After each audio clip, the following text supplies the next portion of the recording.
1 декември се одбележува како Светски ден за борба против ХИВ/СИДА. Од јануари до 30 ноември годинава регистрирани се вкупно 42 нови лица со потврдена ХИВ/СИДА инфекција, меѓу кои и еден граѓанин на Куманово.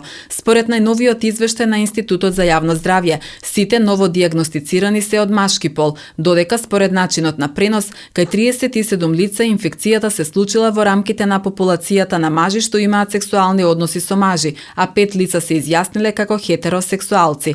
36 лица од новооткриените се заразени со ХИВ, а 6 мина се болни од СИДА.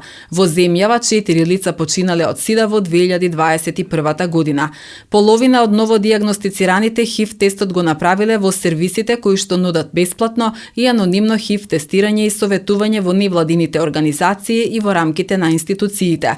Најмладите заразени се на возраст од 20 до 24 години, а најмногу дури 13 случаи се помеѓу 35 и 39 години. 2 лица со ХИВ се во возрастната група од 50 до 54 години. И натаму најмногу регистрирани со ХИВ/СИДА се во Скопје, 17 лица, 4 во Битола, по 3 во Прилеп, Штип, Велес и Струмица, по 2 со ХИВ/СИДА се дијагностицирани во Кавадарци и Тетово и по 1 случај има во Демир Капија, Гевгелија, Гостивар, Кратово, Охрид и Куманово.